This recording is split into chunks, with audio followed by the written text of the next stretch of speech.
Hello दोस्तों, आपके अपने चैनल एसजी नॉवल वर्ल्ड में आप सबका स्वागत है। ऐसे ही रोचक स्टोरी के लिए चैनल को सब्सक्राइब जरूर कर लीजिए। आइए अब एपिसोड कंटिन्यू करते हैं। एपिसोड 181, आदित्य ने दिया रूही को गिफ्ट।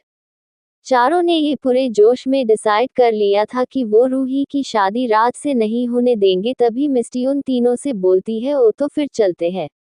तीनों खड़े हो जाते हैं। तभी रोहन मिस्टी से बोलता है, मिस्टी वेट। मिस्टी उसे देखती है तो रोहन वो गिफ्ट बॉक्स उसके सामने रख देता है। ये देखकर प्रीति और आरव बड़ी सी स्माइल के साथ एक दूसरे को देखते हुए वापस से बैठ जाते हैं। मिस्टी उससे बोलती है, ये क्या कर रहे हो तुम? उसकी बात सुनकर रोहन कुछ बोलने से पहले प्रीति और आरव को देखता है, जो अपने गाल पर हाथ रखे बड़ी सी स्माइल के साथ दोनों को देख रहे थे। आरव रोहन से बोलता है, यू कंटिन्यू, हम दोनों सिर्फ देखेंगे, बिल्कुल भी डिस्टर्ब नहीं करेंगे। रोहन उन दोनों से बोलता है, शट अप गाइस। और मिस्टी, जो तुम सोच रही हो ऐसा कुछ नहीं है, वो तो ये बॉस ने दिया है। उसकी बात सुनते ही आरव और प्रीति के हाथ अचानक से उनके गालों से हट जाते हैं। तभी दोनों एक साथ बोलते हैं, व्हाट? उन्होंने मिस्टी को गिफ्ट दिया है? उन दोनों की बात सुनकर रोहन मिस्टी को देखता है, जो खुद कुछ समझ नहीं पा रही थी कि हो क्या रहा है। तभी रोहन उससे बोलता है, मिस्टी, ये बॉस ने मुझे दिया था और ये कहा कि ये मिस रूही तक पहुंचा दूं और उसका सीधा रास्ता तुम और प्रीति हो, क्योंकि तुम दोनों ही सीधे उनके हाथ में ये दे सकती हो और जिससे कोई प्रॉब्लम भी ना हो। उसकी बात सुनकर आरव तुरंत उस गिफ्ट को अपने हाथ में लेकर देखते हुए बोलता है, वाओ भाई, पहली बार किसी लड़की को गिफ्ट दे रहे हैं, वरना जिया के अलावा तो किसी को वो देखते भी नहीं है। उसकी बात सुनकर मिस्टी रोहन से बोलती है, लेकिन इसमें है क्या जो जीजू रूही को देना चाहते हैं? रोहन न में सर हिलाते हुए बोलता है, मुझे इस बारे में कुछ पता नहीं है, जो भी हो, लेकिन ये तुम लोगों को मिस रूही को देना है। प्रीति उससे बोलती है, हाँ, हम ये दे देंगे। मिस्टी, सुनना अभी चले, क्योंकि जहाँ तक मुझे लगता है राज अरोरा इस टाइम पर तो अपने ऑफिस में होगा, तो हम रूही से आराम से मिल सकते हैं और उससे सारी बातें भी पूछ सकते हैं। मिस्टी को ये आइडिया सही लगता है तो वो ओके बोल देती है, लेकिन तभी रोहन बोलता है, चलो हम तुम लोगों को वहां छोड़ देंगे। उसकी बात सुनकर प्रीति रोहन से बोलती है, नहीं रोहन, मिस्टी की कार है ना, शायद तुम भूल जाते हो बार बार। तो हम चले जाएंगे, तुम दोनों अब ऑफिस जाओ। वो दोनों वहां से उठकर निकल जाती है। रोहन आरव को देखता है, वो मेन्यू देख रहा था तो रोहन उसे बोलता है, तुम क्या कुछ खाने का सोच रहे हो? आरव उससे बोलता है, ब्रो यार, अब यहाँ आए ही है तो कुछ तो लेना चाहिए न, वरना यहाँ के ओनर बेचारे बुरा मान जाएंगे। उसकी बात सुनकर रोहन उससे बोलता है, जाएंगे नहीं जाएंगी, कोई लेडी है यहाँ को ओनर। उसकी बात सुनकर आरव बोलता है, अच्छा, तभी ये रेस्टोरेंट इन तीनों दोस्तों का फेवरेट है क्या? रोहन भी आरव को लेकर वहां से निकल जाता है। अरोरा विला। रूही को कुछ समझ नहीं आ रहा था कि वो क्या करे। तभी एक सर्वेंट आकर उसे बोलता है, मैम, आपकी दोस्त आई हुई है। उसकी बात सुनकर रूही तुरंत उठकर बाहर आती है तो प्रीति और मिस्टी हॉल में बैठी बात कर रही थी। रूही अपने चेहरे पर स्माइल लाते हुए आकर उन दोनों से मिलती है तो प्रीति उसे बोलती है, तुम तो हमें याद ही नहीं करती हो रूही। उसकी बात सुनकर रूही उसे बोलती है, वो मेरा फोन टूट गया है ना, इस वजह से मैं तुम्हें कॉल भी नहीं कर पाई। तभी प्रीति को याद आता है तो वो अपने सर पर हल्के से मारते हुए बोलती है, सॉरी, मैं भूल गई थी। मिस्टी उसे बोलती है, रूही, तुम्हारे रूम में चले, आराम से बैठकर बातें करते हैं। रूही उन दोनों से बोलती है, ओके चलो। तीनों रूही के रूम में आ जाती है। प्रीति उसका रूम देखते हुए बोलती है, वाह रूही, तुमने अपना रूम काफी अच्छे से डेकोरेट किया है। उसकी बात सुनकर रूही मुस्कुराते हुए बोलती है, मेरे पास कोई काम ही नहीं होता है करने के लिए, इसलिए मैं यही करती रहती हूँ। तभी मिस्टी उसके सामने वो गिफ्ट बॉक्स रखते हुए बोलती है, रूही, ये तुम्हारे लिए। रूही गिफ्ट बॉक्स देखकर उन दोनों से बोलती है, ये क्या है? तो प्रीति उससे बोलती है, तुम्हारे लिए गिफ्ट है, अब देखो जल्दी से। रूही उन दोनों से बोलती है, इसकी कोई जरूरत नहीं थी, तुम दोनों ये क्यों लेकर आ गई, मैं ये नहीं ले सकती। उसकी बात सुनकर प्रीति उससे बोलती है, तुम कितनी बातें करती है, पहले गिफ्ट तो खोलो फिर डिसाइड करना कि तुम्हें ये लेना है या नहीं लेना है। उन दोनों के इतनी बार बोलने पर रूही गिफ्ट को खोलने लगती है। वो इतनी धीरे धीरे उसे खोल रही थी कि मिस्टी और प्रीति की एक्साइटमेंट ही गायब होती जा रही थी। तभी रूही उसे खोल देती है। वो तीनों देखती है, उसमें फोन था। रूही उस फोन को देखते हुए बोलती है, ये तो बिल्कुल वैसा ही फोन है जैसा मेरे पास पहले था। प्रीति भी उसे देखती है तो बोलती है, हाँ यार ये तो बिल्कुल वैसा ही है मिस्टी।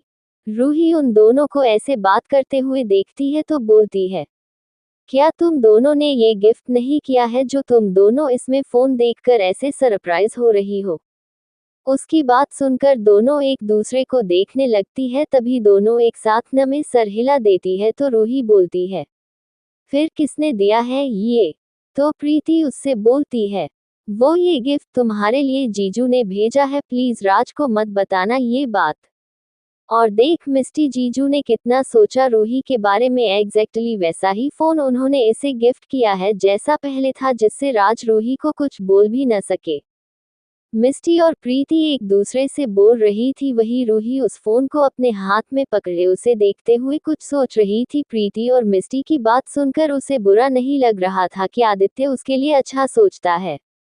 लेकिन तभी रूही वो फोन उन दोनों को देते हुए बोलती है, मैं इसे नहीं रख सकती हूँ, प्लीज इसे उन्हें वापस दे दें और मेरी तरफ से सॉरी भी बोल देना। उसकी बात सुनकर दोनों का मुंह बन जाता है। तभी मिस्टी वो फोन उसके हाथ में रखते हुए बोलती है, रूही इसमें कुछ गलत नहीं है, तुम्हारा फोन मेंशन में टूटा था इसलिए जीजू ने तुम्हें ये गिफ्ट कर दिया। और वैसे भी मैं और प्रीति ये देने के बारे में सोच ही रहे थे कि जीजू ने हमसे पहले तुम्हें ये दे दिया, तो इसे रखो अपने पास। रूही उसकी बात को न नहीं बोल पाए और वो फोन को रख लेती है। तभी प्रीति उसे बोलती है, रूही यार मुझे कुछ खाने का मन है। तुरंत रूही उठते हुए बोलती है, सॉरी मैं तुम लोगों से बात करने में भूल गई, रुको मैं कुछ बनवाती हूँ। रूही रूम से बाहर चली जाती है। तभी प्रीति मिस्टी को देखती है तो दोनों तुरंत उठकर उसके रूम में कुछ ढूंढने लगती है। मिस्टी सारे कबर्ड चेक कर रही थी। तभी वो एक कैबर्ड देखकर रुक जाती है तो प्रीति उससे पूछती है, क्या हुआ, मिला क्या। मिस्टी हाँ में सर हिला देती है तो प्रीति उसे बोलती है, ठीक है मैं यही हूँ, तुम जल्दी से करो। मिस्टी उसमें रखा एक बॉक्स उठाती है और जल्दी से उसे लेकर रूही के बाथरूम में चली जाती है। प्रीति गेट के पास खड़ी बाहर देख रही थी। वही मिस्टी बाथरूम में जाकर वो सारी दवाइयों को छोटी बॉटल्स खाली करने लगती है, जिससे रूही को इंजेक्शन दिया जाता है। वो सभी को खाली करके उसमें अपनी तरफ से लाया हुआ कुछ अपनी पर्स से निकाल कर डाल देती है। तभी उसे प्रीति की आवाज आती है जो उसे बोल रही थी, मिस्टी जल्दी कर, रूही आ जाएगी। मिस्टी जल्दी से पूरा बॉक्स लेकर बाहर आती है और इस ड्रॉवर में रखकर प्रीति से बोलती है, हो गया प्रीति। दोनों एक लंबी सांस लेती है। तभी पीछे से रूही बोलती है, क्या कर रही तुम दोनों। उसकी आवाज सुनते ही प्रीति घबरा जाती है। प्रीति डर से मिस्टी को देखती है तो मिस्टी उसे इशारे से कुछ बोलती है, जिससे प्रीति दोबारा एक लंबी सांस लेकर रूही से बोलती है, वो हम देखने आ रहे थे कि कहीं तुम खुद ही तो कुछ बनाने में नहीं लग गई हो। उसकी बात सुनकर रूही मुस्कुराते हुए बोलती है, नहीं मैं ऐसा कुछ नहीं कर रही थी, चलो अब तुम दोनों आओ और ये चीज पास्ता खाओ। उसकी बात सुनकर प्रीति और मिस्टी एक दूसरे को देखते हुए प्लेट अपने हाथ में लेकर उससे प्रीति बोलती है, रूही तुम्हें ये चीज पास्ता पसंद है। रूही उन दोनों से बोलती है, राज बोलते हैं कि मुझे ये बहुत पसंद है, लेकिन मैं जब भी इसे खाती हूँ मुझे ये समझ नहीं आता है कि मुझे ये क्यों पसंद है, मतलब इतनी चीज। उसकी बात सुनकर दोनों मुस्कुरा देती है। तभी मिस्टी उसे बोलती है, मतलब शायद तुम्हें अब ये पसंद नहीं है, या फिर राज ने तुम्हें झूठ बताया होगा कि तुम्हें ये पसंद है। उसकी बात सुनकर रूही उसे देखने लगती है तो प्रीति उसे बोलती है, रूही तुम्हें अपने पास्ट के बारे में सब जानना चाहिए, क्योंकि अगर किसी को अपनी पुरानी जिंदगी ही नहीं याद है तो वो किस सहारे पर आगे की पूरी जिंदगी जी सकता है। तो उसके लिए तो जाहिर सी बात है हमें अपना पास्ट याद रखना जरूरी होता है। कुछ देर बाद प्रीति और मिस्टी वहां से चली जाती है। वही रूही अपने रूम में आती है तो उसके दिमाग में ये बात पूरी तरह बैठ चुकी थी कि उसे अपने पास्ट को जानना है, उसके और राज के रिश्ते की शुरुआत कहाँ से हुई और भी बहुत कुछ। स्वर्ण मेंशन। मिस्टी प्रीति को वहां छोड़कर चली गई थी। रात हो चुकी थी तो कुछ देर में आदित्य, रोहन और आरव तीनों मेंशन आ जाते हैं। आदित्य सीढ़ियों से ऊपर अपने रूम में जा रहा था, तभी रोहन जानबूझकर उसके सामने प्रीति से पूछता है, प्रीति, तुमने और मिस्टी ने मिस रूही को वो गिफ्ट बॉक्स दे दिया? ये सुनकर जा रहे आदित्य के कदम रुक जाते हैं। प्रीति उसे देखती है तो मुस्कुराते हुए आरव और रोहन से बोलती है, हाँ दे दिया। और तुम्हें पता है, रूही तो पहले वो गिफ्ट लेने से साफ इनकार कर रही थी, लेकिन हमारे इतनी बार बोलने पर फाइनली उसने वो ले लिया और हमने हमारा काम भी पूरा कर लिया। उसकी बात सुनकर आदित्य तो वहां से अपने रूम में चला जाता है, लेकिन तभी रोहन उससे बोलता है, अपना काम भी पूरा कर लिया मतलब? क्या तुम दोनों वहां पर कुछ और भी करने गई थी? उसकी बात सुनकर प्रीति तुरंत न में सर हिलाते हुए बोलती है, नहीं, मैं तो बस इसी की बात कर रही थी कि हमने रूही को फोन देकर अपना काम भी पूरा कर लिया, बस और कुछ नहीं। क्यों, तुम्हें क्या लगा? रोहन उससे बोलता है, नहीं कुछ भी नहीं। वो लोग अपने अपने रूम की तरफ चले जाते हैं। प्रीति अपने रूम में जाते हुए मुस्कुरा रही थी, तभी रोहन उसे देखता है तो कुछ सोचते हुए अपने रूम के अंदर चला जाता है। आदित्य का रूम। आदित्य अपने रूम में आकर फ्रेश होता है और कुछ देर में आकर सोफे पर आराम से बैठते हुए अपना लैपटॉप खोलकर उसमें कुछ करता है और उसे देखने लगता है। वो उस लैपटॉप में जो चल रहा था उसे शांति से देख रहा था। अरोरा विला। रूही उस फोन को अपने सामने रखे काफी देर से उसे देख रही थी, तभी राज उसके रूम में आता है। उसे देखते ही रूही को कल वाले राज का चेहरा याद आ गया। राज आकर उसके सामने बैठते हुए फोन को सामने रख देता है और रूही का हाथ पकड़कर उस पर किस करते हुए बोलता है, बेबी तुम अभी भी मुझसे गुस्सा हो क्या? रूही उससे अपना हाथ छुड़ाते हुए बोलती है, नहीं राज, मैं तुमसे गुस्सा नहीं हूँ, बस मुझे तुमसे कुछ जानना है, प्लीज मुझे सच बताना। उसकी ऐसी बात सुनकर राज थोड़ा सोच में पड़ जाता है, लेकिन तभी वो उससे बोलता है, क्या पूछना है पूछो, मैं तुम्हारे सारे सवालों के जवाब दूंगा। तभी रूही उससे बोलती है, राज हम पहली बार कहाँ मिले थे?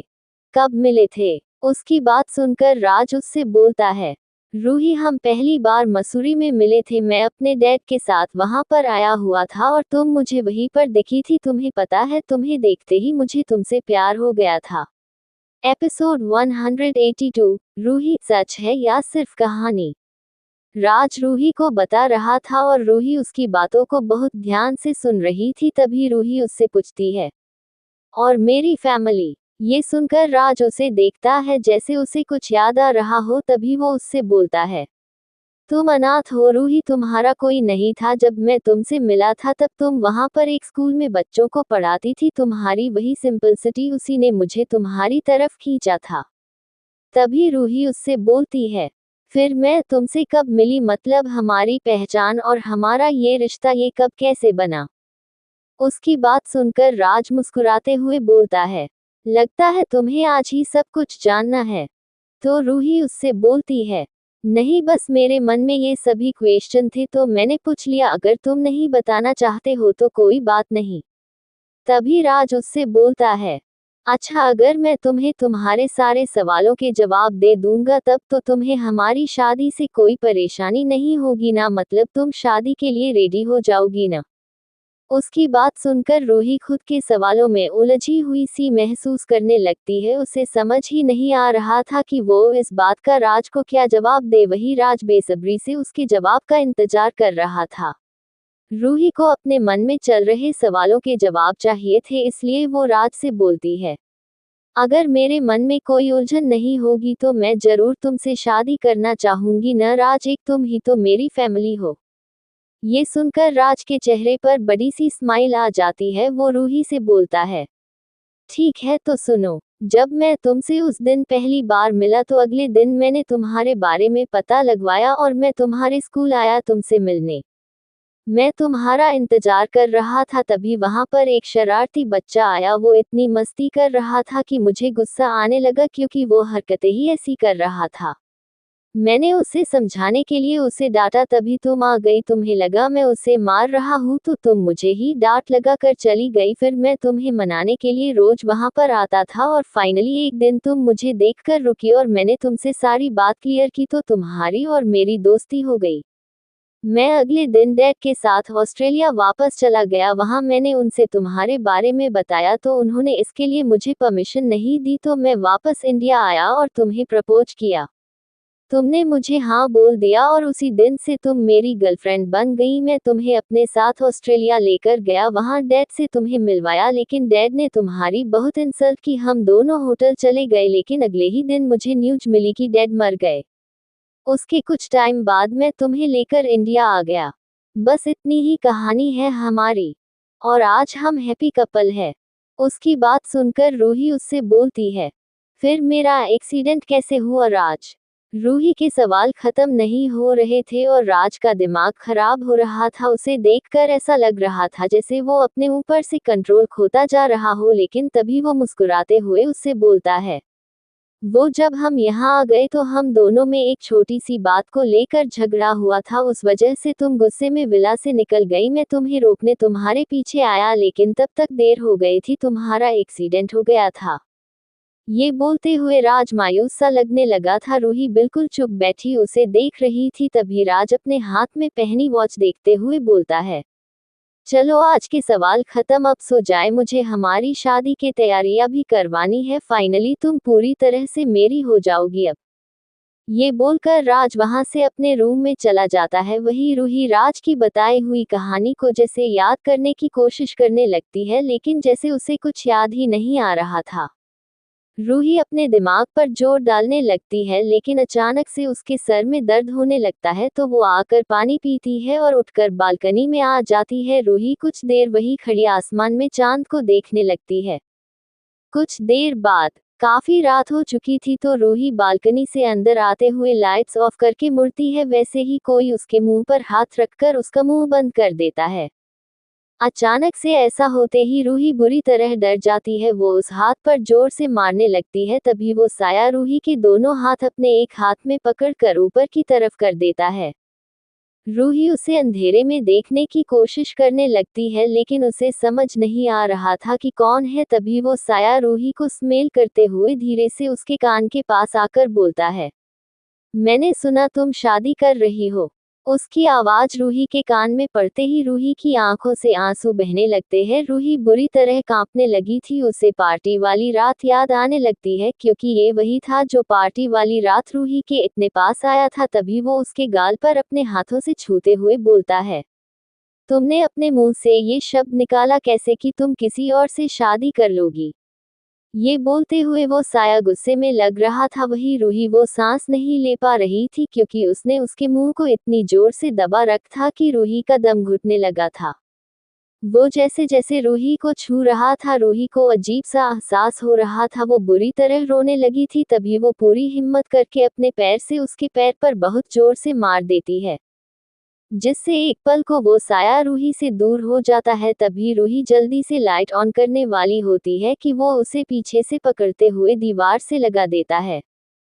रूही उससे बोलती है, कौन हो तुम? प्लीज छोड़ो मुझे। तभी वो रूही के कान पर चूमते हुए उससे बोलता है, मैं तुम्हारा वो साया हूँ जिससे तुम कभी दूर नहीं हो पाओगी, तो ये कोशिश छोड़ दो और मेरी बात को अपने जहन में बिठा लो। अगर तुमने किसी से शादी की तो मैं उसे तुम्हारी आंखों के सामने जिंदा जला दूंगा, और अगर तुम्हें ये जल्दी ही देखना है तो रेडी रहना। उसकी बात सुनकर रूही उससे बोलती है, कौन हो तुम? देखो मुझे नहीं पता है, अगर मैं तुम्हें जानती भी हूँ तो मैं अपनी पिछली जिंदगी भूल चुकी हूँ, तो प्लीज दूर रहो मुझसे। उसकी बात सुनकर वो अचानक से रूही को अपनी तरफ पलटकर उसके होठों पर अपने होठ रख देता है और उसे पूरी शिद्दत के साथ चूमने लगता है। एक पल को रूही अपने होठ पर किसी एहसास से शॉक्ड हो जाती है। वो उसके सीने पर हाथ रखे उसे खुद से दूर करने की कोशिश करने लगती है, लेकिन तभी वो साया रूही की कमर को पकड़कर उसके एकदम पास हो जाता है और रूही का हाथ अपने सीने पर से हटाकर अपने बालों में कर देता है। रूही की आंखें अचानक से खुद ही बंद हो जाती है। कुछ देर बाद वो रूही को छोड़ते हुए उससे धीरे से बोलता है, कभी अपने मुंह से ये मत निकालना कि तुम मुझे जानती नहीं हो, मैं तुम्हारी सांसों में हूं तो तुम मुझे गलती से भी नहीं भूल सकती हो। रूही उसकी सारी बातों को समझने की कोशिश कर रही थी, तभी वो उसके गाल पर किस करके वहां से गायब हो जाता है। रूही अपनी आंख खोलती है तो जल्दी से लाइट ऑन करके बालकनी में भागती है। वो नीचे देखने लगती है, लेकिन दूर दूर तक उसे कोई नजर नहीं आता है। रूही अपने रूम में वापस आती है, बेड के पास बैठकर रोने लगती है और अपने सर को पकड़ते हुए खुद से बोलती है, कौन हो तुम? क्यों बार बार मुझे एहसास करवाते हो कि तुम मेरे कुछ हो? क्यों बार बार मेरे पास आते हो? मेरी जिंदगी ऐसी क्यों है? क्या हो रहा है? मुझे कुछ समझ में क्यों नहीं आ रहा है। मैं राज की गर्लफ्रेंड हूँ, अनाथ हूँ, मेरी कोई फैमिली नहीं है, तो तुम कौन हो? क्या रिश्ता है मेरा तुमसे? रूही बुरी तरह से रो रही थी, वो पूरी रात इसी वजह से सो नहीं पाती है। आदित्य का ऑफिस। रोहन और आरव दोनों आदित्य के केबिन में पहुंचते हैं तो उन्हें पता चलता है कि आदित्य अभी भी अपने रूम में ही है। दोनों जाकर देखते हैं तो आदित्य रेडी हो रहा था। वो उन दोनों को देखता है तो आरव उससे बोलता है, भाई आप कब ऑफिस आए? रात को तो आप मेंशन में ही थे। आदित्य बाहर आकर अपनी चेयर पर बैठ जाता है। रोहन और आरव भी उसके पीछे केबिन में आते हैं। तभी आदित्य उससे बोलता है, कंस्ट्रक्शन साइट पर जाओ और देखो वहां पर नए प्रोजेक्ट का काम पूरा हुआ है या नहीं, और मुझे उसकी फाइल जल्दी चाहिए। तुम दोनों ही कपूर इंडस्ट्रीज के काम देख रहे हो तो फाइल अभी तक क्यों नहीं आए अभी तक मेरे पास? उसकी बात सुनकर रोहन और आरव दोनों एक दूसरे को देखते हैं तो रोहन उससे बोलता है, तुम फिर से भूल गए कि तुम्हें बॉस को उस प्रोजेक्ट की फाइल देनी थी। आरव उससे बोलता है, अब तो जो होना था हो गया, अब कर ले वो काम। रोहन उसे घूरकर देखता है तो आरव और रोहन दोनों उससे सर झुकाते हुए सॉरी बोलकर वहां से निकल जाते हैं। आदित्य दोनों को जाते हुए देखता है और अपना लैपटॉप खोलकर काम करने लगता है। स्वर्ण मेंशन। प्रीति अपने कामों से फ्री होते ही रूही को फोन लगाती है, लेकिन पहली बात में फोन नहीं उठता है तो वो दोबारा से उसे फोन लगाती है। अरोरा विला। रूही बेड से टिककर बैठी सो रही थी, तभी उसके कान में फोन की आवाज जाती है तो वो उसे देखती है। उस पर प्रीति नाम दिख रहा था। वो खुद को देखती है और फोन उठाती है। तभी प्रीति उससे बोलती है, गुड मॉर्निंग रूही, कैसी हो? उसकी बात सुनकर रूही अपने सर पर हाथ रखते हुए उससे बोलती है, मैं ठीक हूँ प्रीति, मैं तुम्हें कुछ देर में फोन लगाती हूँ, ठीक है? वो प्रीति की कोई बात सुने बिना ही फोन काट देती है। प्रीति अपने फोन को देखती रह जाती है। रूही अपने सर को पकड़ते हुए टाइम देखती है तो 9 बज रहे थे। वो जल्दी से फ्रेश होने चली जाती है। कुछ देर बाद रूही नहाकर आती है तो देखती है राज रूम में बैठा उसका फोन देख रहा है। रूही उसे देखती है तो उससे बोलती है, राज आप यहाँ ऑफिस नहीं जाना है क्या? राज रूही की बात सुनकर उससे बोलता है, रूही मुझे अपनी शादी की तैयारियां करवाने हैं तो आज मैं ऑफिस नहीं जा रहा हूँ। मैंने अंजलि को इन्फॉर्म कर दिया है, अगर कुछ इम्पोर्टेंट होगा तो वो घर पर भेज देगी। रूही ओके बोलकर मिरर के सामने जाकर रेडी होने लगती है। तभी राज उसके पास आकर उसे अपनी तरफ मोड़कर रूही के होठों को देखते हुए बोलता है, बेबी तुम्हारे चेहरे को और तुम्हारे होठों को क्या हुआ? उसकी बात सुनकर रूही डर जाती है और उससे बोलती है, वो रात को मैं बालकनी में बैठी थी तो किसी कीड़े ने काट लिया था, उससे ऐसा हो गया था। राज सर हिलाते हुए उसके ड्रेसिंग टेबल से लिप बाम लेकर रूही के होठों पर लगाने वाला होता है कि अचानक से रूही पीछे हो जाती है। राज उसे ऐसे पीछे जाते हुए देखता है तो रूही से बोलता है, बेबी क्या हुआ? मैं सिर्फ ये तुम्हारे होठों पर लगा रहा हूँ जिससे ये जल्दी ठीक हो जाए। उसकी बात सुनकर रूही उसके हाथ से वो लिप बाम लेते हुए बोलती है, मैं लगा लेती हूँ। वो जल्दी से उसे अपने होठ पर लगा लेती है। राज उसे ही रेडी होते हुए देख रहा था, तभी वो उससे बोलता है, रूही तुम रात को अच्छे से सोई नहीं हो क्या? उसकी बात सुनकर रूही मिरर में अपना चेहरा देखती है। उसके चेहरे को देखकर किसी को भी ये अंदाजा लग सकता था कि वो रात भर सोई नहीं है। तभी रूही उससे बोलती है, वो मुझे नींद नहीं आ रही थी कल, शायद मेडिसिन की वजह से, तो मैं सो नहीं पाई थी, शायद इसलिए ऐसा लग रहा होगा। एपिसोड 183, फोटो का राज। रूही से जुड़ा या राज से? राज उससे बोलता है, बेबी उन्हें अच्छे से अपनी नींद लेनी चाहिए, अगर ऐसे ही चलेगा तो तुम खुद को देखो, तुम्हारा चेहरा कैसा मुरझाया हुआ सा लग रहा है, तुम मुझे परेशान करने के काम करती हो हमेशा और कुछ नहीं। रूही उससे बोलती है, सॉरी। तो राज उसके कंधे पर हाथ रखकर उसे बाहर लाते हुए बोलता है, चलो आगे से ध्यान रखना अपना और चलो नाश्ता करते हैं, उससे तुम वापस से पहले जैसी लगने लगोगी। रूही और राज नाश्ता करने के लिए बैठने वाले होते हैं, तभी राज का फोन बजता है तो वो 2 मिनट वेट का बोलकर बाहर चला जाता है। रूही उसे देख रही थी, तभी एक सर्वेंट स्टोर रूम से बाहर आते हुए बोलता है, मैम इस रूम में बहुत से पुराने सामान है, तो क्या आप एक बार हमें बता देंगी कि कौन से हटाने हैं और कौन से नहीं? रूही स्टोर रूम में आते हुए बोलती है, ठीक है चलो मैं बताती हूँ। वो उस नौकर के साथ स्टोर रूम में आती है, उसमें बहुत सारे बड़े छोटे बॉक्सेस रखे हुए थे, तो रूही उससे बोलती है, उसमें तो काफी कुछ है, सब देखना पड़ेगा, एक काम करते हैं, राज को अभी आने में टाइम लगे शायद, तो कुछ बॉक्सेस तो देख ही सकते हैं, चलो चेक करते हैं। रूही 2 सर्वेंट्स को और बुलवाती है और सभी लोग सारे बॉक्सेस से सामान रूही को दिखाते हुए हटाने लगते हैं। रूही भी कुछ बॉक्सेस खुद ही चेक कर रही थी, तभी उसे एक बॉक्स में एक फोटो रखी मिलती है। रूही उसे देखती है, उसमें एक लड़की और उसके साथ एक बूढ़े आदमी थे। रूही उस फोटो को साफ करके देखते हुए बोलती है, ये लोग कौन है, क्या ये राज की फैमिली के लोग हैं? लेकिन राज ने तो कभी बताया नहीं कि उनकी कोई बहन है, और ये उनके डैड तो नहीं है, क्योंकि मैंने उनके डैड की फोटो तो देखी है, फिर ये दोनों लोग कौन है? रूही को ऐसे कंफ्यूज होकर फोटो को देखते हुए देखकर एक सर्वेंट रूही से पूछता है, क्या हुआ मैम? तो रूही उसे बोलती है, क्या आप लोग इस फोटो में जो लोग हैं उन्हें पहचानते हैं? उसकी बात सुनकर तीनों एक दूसरे को देखते हैं, तभी एक सर्वेंट रूही से बोलता है, सॉरी मैं, लेकिन हम सिर्फ 1 साल से यहाँ पर काम कर रहे हैं, हम नहीं जानते हैं कि ये लोग कौन हैं। रूही उन तीनों से बोलती है, कोई बात नहीं। तभी उसे बाहर से राज की आवाज आती है, तो वो जल्दी से उस फोटो को एक तरफ रखते हुए उन तीनों सर्वेंट्स के साथ बाहर आ जाती है। वो देखती है वहाँ राज तो नहीं है, तो रूही एक सर्वेंट से पूछती है, राज अभी तक नहीं आए, तो ये उनकी आवाज? तो वो सर्वेंट्स उससे बोलता है, मैम सर बाहर ही है, वहीं से उनकी आवाज आई होगी।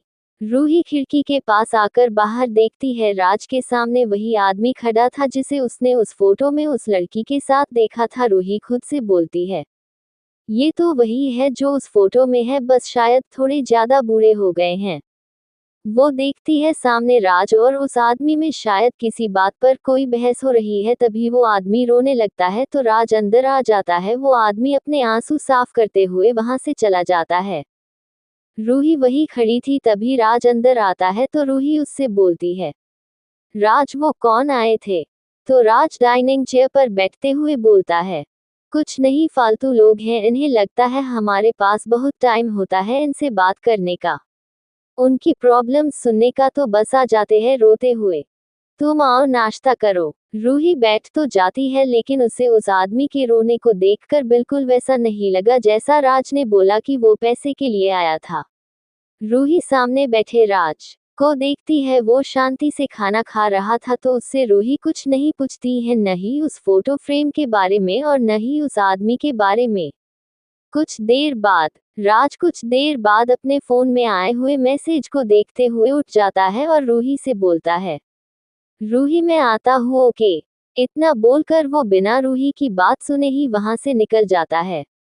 रूही उसे जाते हुए देखती है, उसके जाते ही वो तुरंत स्टोर रूम में जाकर वो फोटो फ्रेम उठाकर अपने रूम में लेकर आ जाती हैं और उसे देखते हुए खुद से बोलती हैं, ये है कौन? मुझे इन्हें ढूंढना होगा, शायद ये मेरे सवालों के जवाब मुझे दे पाए, शायद मुझे इनसे बहुत कुछ पता चल सके।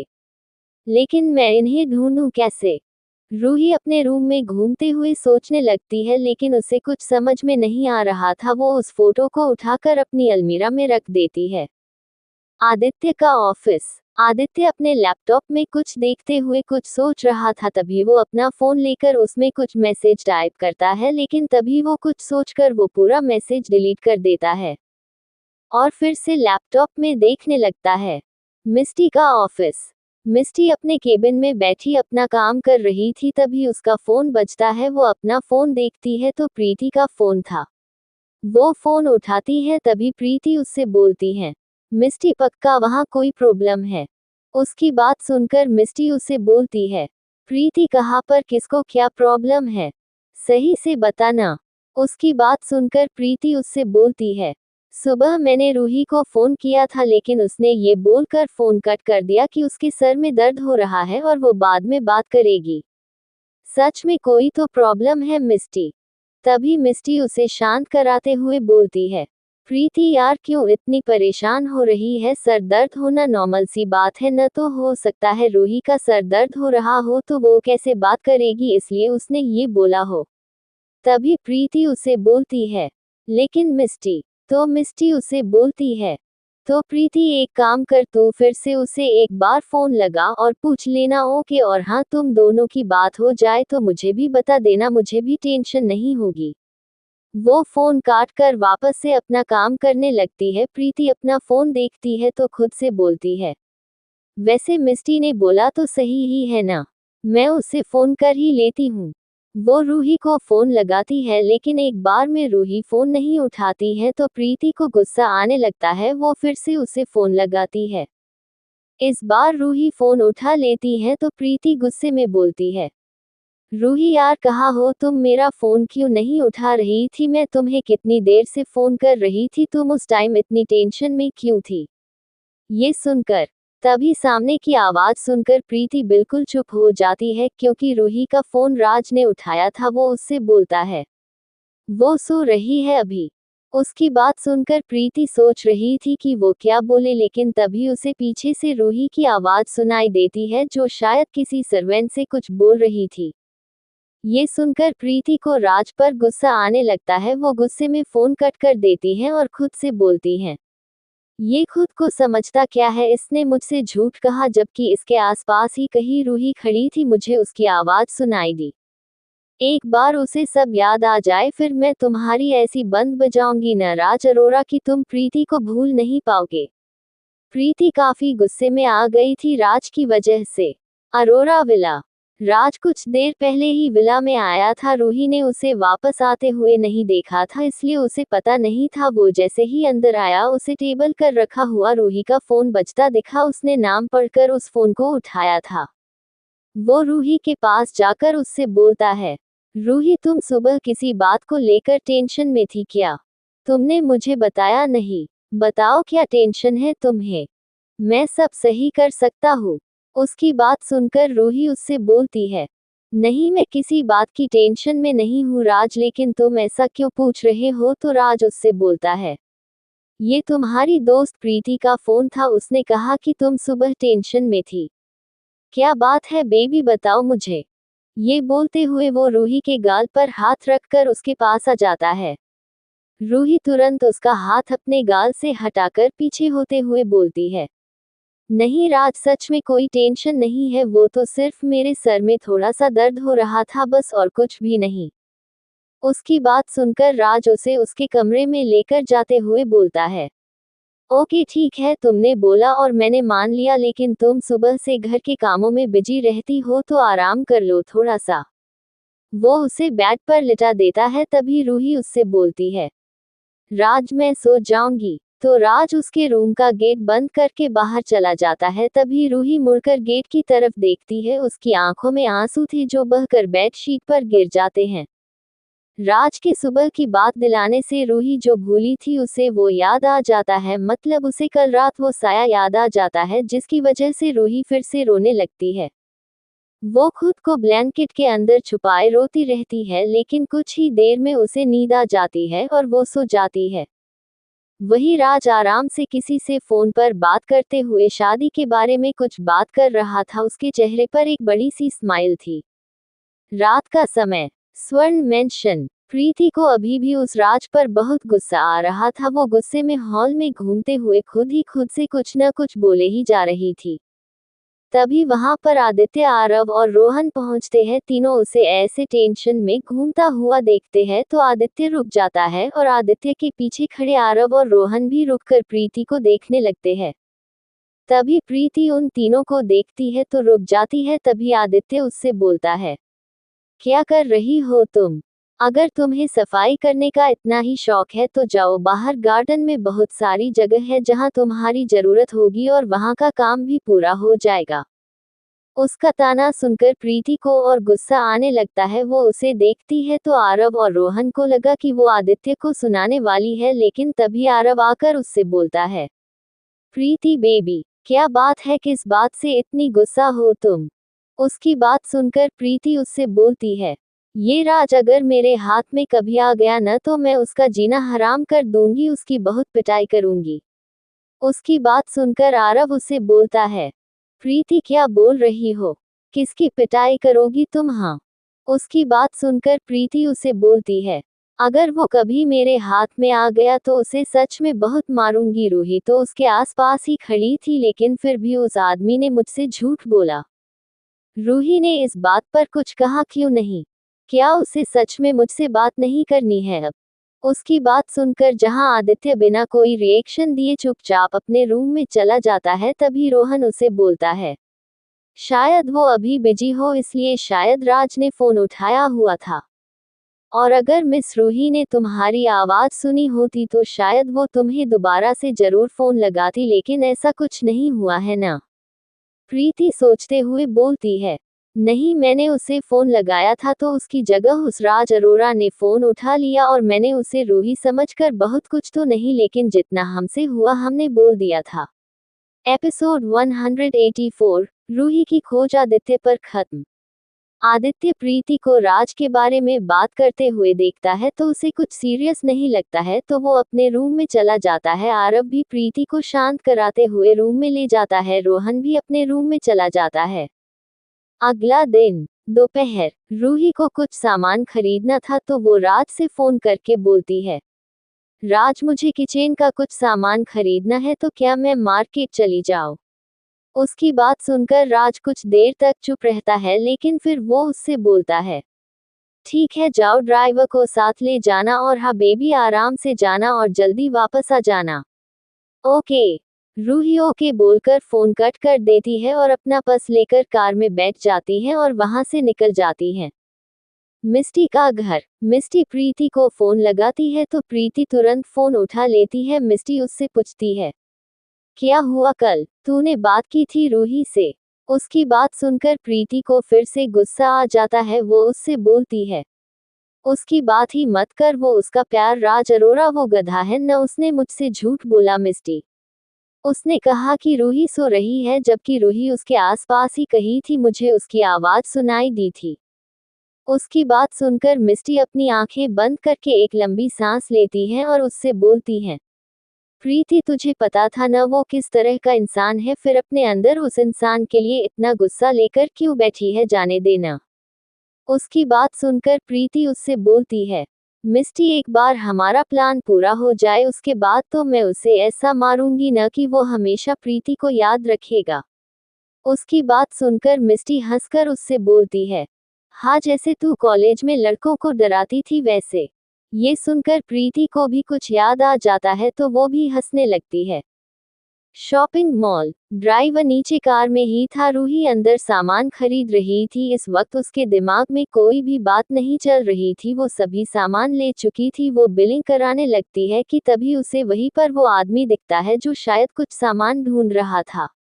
रूही उसे देखते ही तुरंत पहचान जाती है। वो तुरंत उसके पास जाकर उससे बात करने का सोचती है, लेकिन वो अभी यहाँ फंसी हुई थी और वो इंसान उसकी आंखों से दूर हो रहा था क्योंकि वो आदमी बिना कुछ लिए वहां से जाने लगा था। रूही उस लड़की से बोलती है, प्लीज आप ये जल्दी कीजिए ना, मुझे कहीं जल्दी से जाना है। उसकी बात सुनकर वो लड़की रूही को बिल देते हुए बोलती है, यस मैम हो गया। रूही जल्दी से उसे पैसे देती है और वहां से सामान लेकर उस आदमी के पीछे पीछे निकल जाती है। रूही ने जल्दी जल्दी में उस मॉल में वो सारे पैसे दे दिए थे जो उसके पास थे। वो आदमी काफी आगे जा रहा था तो वो भी उसके पीछे आती है, लेकिन तभी उसका ड्राइवर सामने आ जाता है। वो उससे पूछता है, क्या हुआ मैम, आप इतनी जल्दी में कहाँ जा रही है? तो रूही उसे बोलती है, वो भैया आप। तभी उसका ध्यान अपने हाथ में पकड़े सामान पर जाता है। हाँ आप ये सामान लेकर घर जाए, मैं आती हूँ, मुझे कहीं जाना है। रूही आगे जाने लगती है, तभी वो ड्राइवर उसे रोकते हुए बोलता है, मैम मैं आपको ले चलता हूँ, बताए आपको कहाँ जाना है। वो उससे बोले जा रहा था, वही रूही का पूरा ध्यान आगे जा रहे उस आदमी पर था जो धीरे धीरे उसकी नजरों से दूर होता जा रहा था।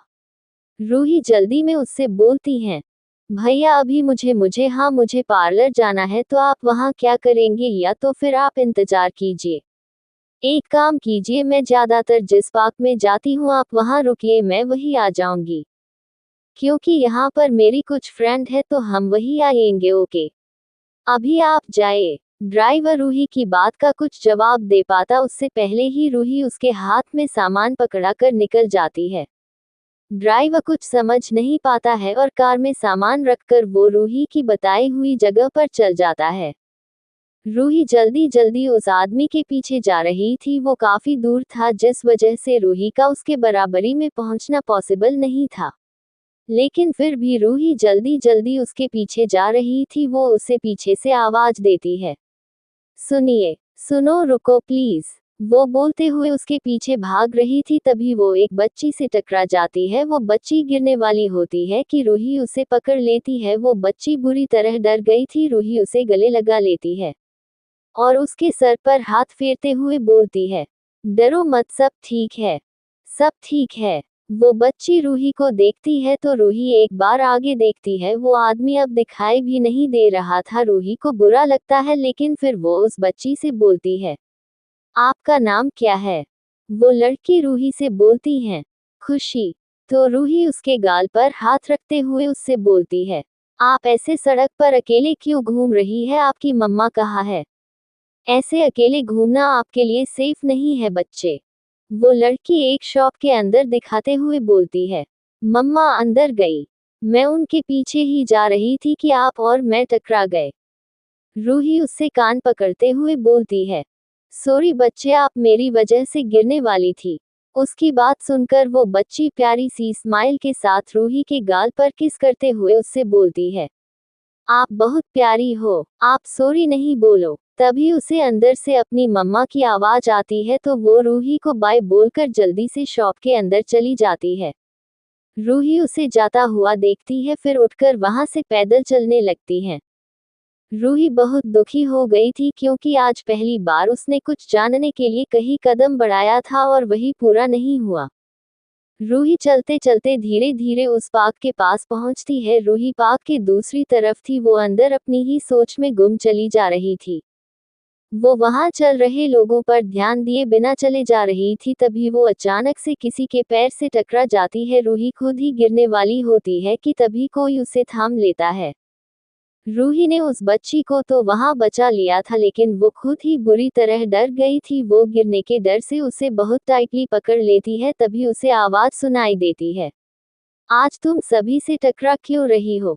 आवाज सुनकर रूही अपनी आंख खोलती है तो अपने सामने उसे आदित्य का चेहरा नजर आता है, जिसने उसे अच्छे से थामा हुआ था।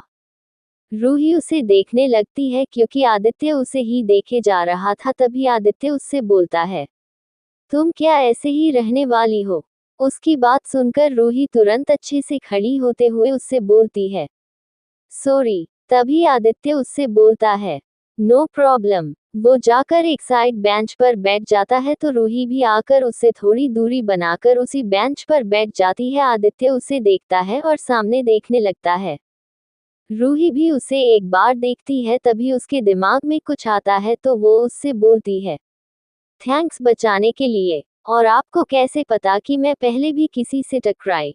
उसकी बात सुनकर आदित्य उससे बोलता है, तुम्हें थैंक्स बोलने की जरूरत नहीं है, और सड़क पर अगर कुछ हो रहा हो तो वहां से निकलने वाले सभी की नजर उस पर जाती ही है। उसकी बात रूही को समझ आ जाती है, वो तुरंत हाँ बोल देती है। दोनों फिर से चुप बैठ जाते हैं। कुछ देर बाद आदित्य उससे बोलता है, तुम यहाँ। रूही उसे देखती है तो उससे बोलती है, ये तो मैं भी आपसे पूछ सकती हूँ। तो आदित्य उसे बोलता है, ये जगह मेरी वाइफ को पसंद है। उसकी बात जैसे रूही को अच्छी नहीं लगती है। वो उसे देखती है। वो सामने शांति से देख रहा था। रूही एकटक उसके चेहरे को देखने लगती है। कुछ देर तक रूही उसे देखती रहती है। तभी अचानक से आदित्य एकदम उसके चेहरे के करीब आ जाता है। रूही अचानक से पीछे हो जाती है। तभी आदित्य उससे बोलता है, तुम मुझे ऐसे क्यों देख रही हो? उसकी बात पर रूही तुरंत उसे बोलती है, नहीं मैं आपको नहीं देख रही हूँ, मैं तो वो मैं। तभी आदित्य बोलता है, चिड़ियों को देख रही होगी। उसकी बात पर रूही तुरंत हाँ में सर हिला देती है। तभी रूही उससे बोलती है, आपके घर में सब दिखते हैं तो आपकी वाइफ वो कहाँ है? आदित्य मुस्कुराते हुए उससे पूछता है, तुम उससे मिलना चाहती हो क्या? रूही समझ नहीं पाती कि वो हाँ में सर हिलाए या न में। तभी आदित्य उससे बोलता है, वो कहीं गई है अभी, जब सही टाइम होगा तो वो वापस आ जाएगी। रूही कुछ रिप्लाई नहीं देती है। तभी रूही का फोन बजने लगता है। वो देखती है राज का फोन था। वो आदित्य की तरफ देखती है जो ध्यान नहीं दे रहा था। तो वो उठते हुए बोलती है, मैं चलती हूँ। आदित्य उसे देखता है। वो जाने लगती है। तभी वो बोलता है, अगर किसी सवाल का जवाब चाहिए तो एक सही टाइम का इंतजार करना चाहिए। सारे जवाब एक सही तुम पर खुद ही मिल जाते हैं। उसकी बात सुनकर रूही के कदम रुक जाते हैं। वो मुड़कर आदित्य को देखती है और उससे बोलती है, आप इंतजार करते हैं सही टाइम का। आदित्य उठकर उसके पास चलकर आते हुए रूही के चेहरे के सामने थोड़ा झुकते हुए बोलता है, मैं खुद डिसाइड करता हूँ कि मुझे टाइम को अपने लिए सही कब बनाना है। उसकी बात सुनकर रूही आदित्य के चेहरे को ध्यान से देखती है। वो उसे देखते हुए मुस्कुरा रहा था। उसकी स्माइल ने रूही के दिल की धड़कनें बढ़ा दी थी। वो उसे इग्नोर करते हुए तुरंत वहां से निकल जाती है। आदित्य वही खड़ा उसे जाता हुआ देखता रहता है।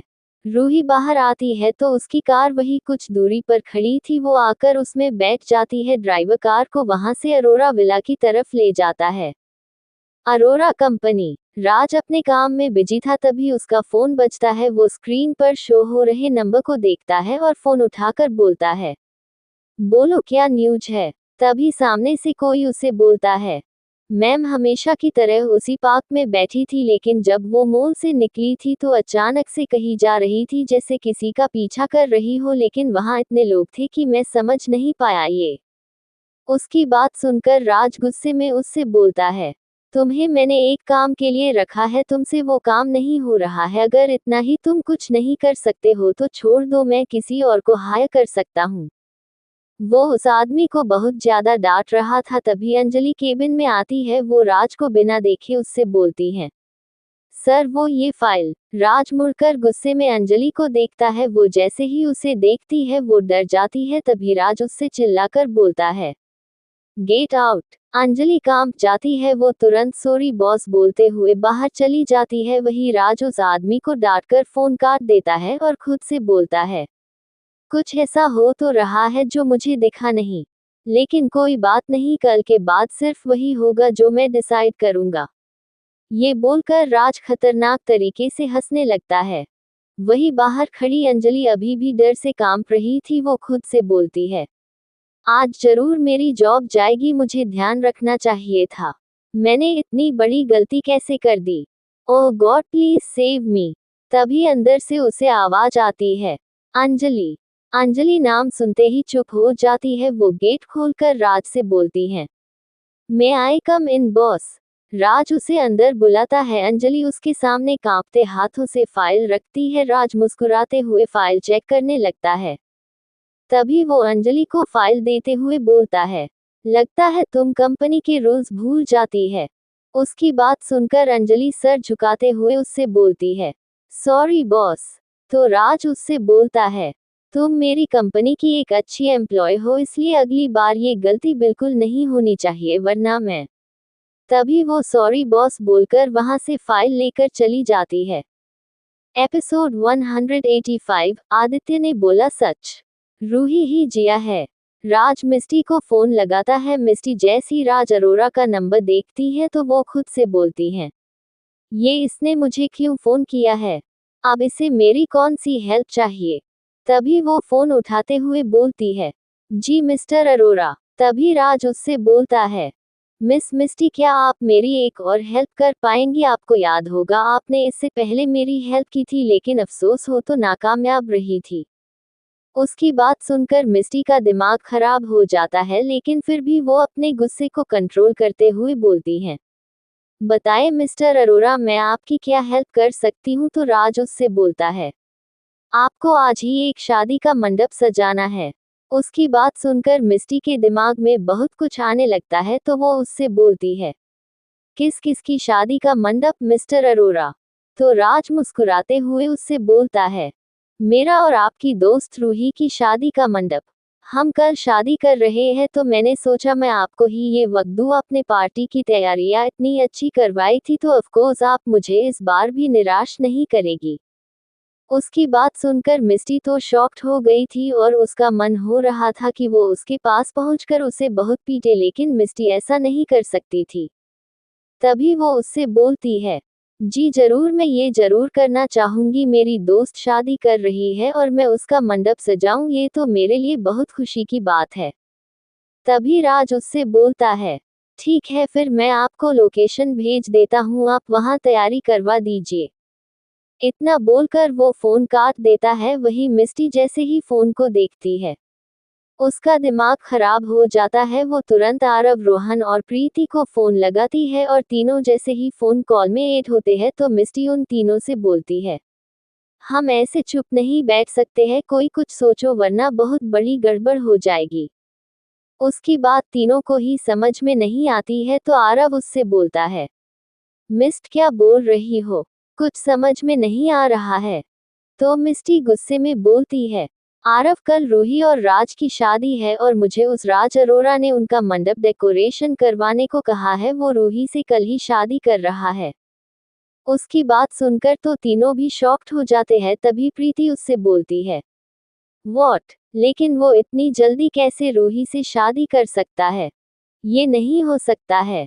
उसकी बात सुनकर मिस्टी उससे बोलती है, प्रीति, मैं मजाक नहीं कर रही हूँ, वो सच में कल रूही से शादी कर रहा है और वो मुझे कोई एड्रेस भेजने वाला है जहाँ पर वो शादी करना चाहता है।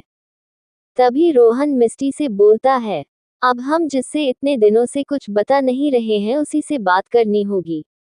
उसकी बात सुनकर तीनों एक साथ बोलते हैं, किससे? तो रोहन तीनों से बोलता है, बॉस से। बॉस किसी बात को लेकर इतने शांत कैसे हो सकते हैं, और वो भी वो बात जो लेडी बॉस से जुड़ी हुई हो। हमें आज ही उनसे सारी बात करनी होगी, वरना सच में वो राज मिस रूही से शादी कर लेगा। तीनों ओके बोल देते हैं। तभी प्रीति मिस्टी से बोलती है, मिस्ट, जब ये दोनों जीजू से बात करेंगे तब मैं तुझे फोन कर लूंगी, ओके? मिस्टी हम बोलकर तीनों से बोलती है, ऑल दी बेस्ट गाइस। वो फोन काट देती है। अरोरा विला। रूही विला में आ गई थी। वो अपने रूम में आकर अपनी अलमारी में रखी वो फोटो निकाल कर देखते हुए बोलती हैं, आप दोनों जो कोई भी है, मैं आप दोनों के बारे में जरूर पता लगाऊंगी, जिससे मुझे मेरे बारे में पता चल सके और आप कौन हैं हमारे। रूही उस फोटो को वापस से छुपा देती है और उठकर बाहर आ जाती है। तभी कुछ लड़कियां विला में आती हैं, तो एक सर्वेंट उन्हें रूही के पास लाते हुए बोलता है, मैम, ये आपके लिए आए हैं। उसकी बात सुनकर रूही उन दोनों लड़कियों से बोलती हैं, आप लोग कौन हैं? तभी एक लड़की रूही से बोलती है, मैम, सर ने भेजा है आपको मेहंदी लगाने के लिए, तो आप चलिए। उसकी बात सुनकर रूही उसे बोलती है, लेकिन मुझे क्यों मेहंदी लगवानी है? वो लड़कियां उसे अजीब तरीके से देखती हैं। तभी एक लड़की बोलती है, मैम, आपकी कल शादी है और आप ये पूछ रही है? उसकी बात सुनकर रूही शॉक्ड हो जाती है। वो कुछ बोलती तभी उसका फोन बजता है। वो अपना फोन देखती है तो तुरंत उठा लेती है। तभी राज उससे बोलता है, बेबी, विला में वो मेहंदी लगाने वाली आई होगी, तो तुम उनसे मेहंदी लगवा लेना। मैं चाहता हूँ कल तुम और भी ज्यादा सुंदर लगे, तुम्हारे हाथ पर भी मेरा नाम हो। उसकी बात सुनकर रूही उससे बोलती है, लेकिन राज, तुमने। तभी वो फोन काट देता है। रूही फोन को देखती रह जाती है। वो दोनों लड़कियां उसे उसके रूम में ले जाती है और मेहंदी लगाना शुरू कर देती है। रात का समय। रोहन और आरव आज आदित्य के बिना ही ऑफिस से मेंशन आ गए थे, क्योंकि आदित्य ऑफिस में था ही नहीं कि वो दोनों उससे बात कर पाते। वो तीनों ही हॉल में बैठकर आदित्य के आने का इंतजार करने लगते हैं क्योंकि तीनों का ही दिमाग खराब था, लेकिन आदित्य था कि आने का नाम ही नहीं ले रहा था। प्रीति उन दोनों से बोलती है, तुम दोनों दिन भर ऑफिस में ही रहते हो न या कहीं और, जो तुम्हें पता ही नहीं है कि जीजू कहाँ है। उसकी बात सुनकर दोनों उसे घूरते हैं। तभी आरव बोलता है, प्रीति हम वहाँ अपने अपने केबिन में अपने अपने काम में रहते हैं और अगर भाई पर इतनी नजर रखेगी न तो वो हमें कपूर इंडस्ट्रीज भेज देंगे जहाँ हमें बिल्कुल भी नहीं जाना है। उसकी बात सुनकर प्रीति मुंह बनाकर अपने गाल पर हाथ रखकर बैठकर गेट की तरफ देखने लगती है। तभी तीनों को बाहर कार रुकने की आवाज आती है। उसे सुनते ही तीनों खड़े हो जाते हैं। आदित्य अंदर आता है। वो तीनों को ऐसे उसे देखते हुए देखता है तो वहीं खड़े होकर उन तीनों से बोलता है, क्या हुआ। प्रीति उसको देखते ही तुरंत न में सर हिल देती है। आदित्य सीढ़ियों की तरह जाने लगता है। आरव और रोहन उसे घूरते हैं। तभी आरव उससे बोलता है, भाई इतनी बड़ी प्रॉब्लम हो गई है और आप इतनी शांति से कैसे हैं, आप कुछ कर क्यों नहीं रहे हो। उसकी बात सुनते ही आदित्य के कदम रुक जाते हैं। वही आरव और प्रीति की सांस रुक गई थी। तभी आदित्य उन तीनों को देखता है तो रोहन उससे बोलता है, बॉस मिस रूही की शादी हो रही है और हमें उसे रोकना होगा। आदित्य उन दोनों की बात सुनने के बाद प्रीति को देखता है। तभी प्रीति एक लंबी सांस लेकर बोलती है, क्योंकि हम नहीं चाहते हैं कि रूही की शादी उस गधे से हो। आदित्य सीढ़ियों से नीचे आकर हॉल में रखे एक बड़े से सोफे पर आकर आराम से बैठते हुए तीनों से बोलता है, और कुछ। तभी तीनों उससे बोलते हैं, क्योंकि हमें ये लगता है कि रूही ही हमारी जिया है, हम चाहते हैं कि वो हमारे पास वापस आ जाए, तो आप प्लीज कुछ। आदित्य सिर्फ तीनों को देख रहा था। तभी वो उन तीनों से बोलता है, तुम चारों को क्या लगता है कि इतने टाइम से जो तुम लोग कर रहे हो वो मुझे पता नहीं है। तुम लोगों का उसे यहाँ लाना, मुझे बेहोशी की दवा देना, उसे वहां लेकर जाना जहां तुम लोग पहले गए हो, ये सब कुछ मुझे पता है तब से जिस दिन से तुम सभी ने ये स्टार्ट किया है। उसकी बात सुनकर तीनों एक दूसरे को देखने लगते हैं क्योंकि उन्हें इस बात की बिल्कुल भी खबर नहीं थी कि आदित्य को ये सब पता था।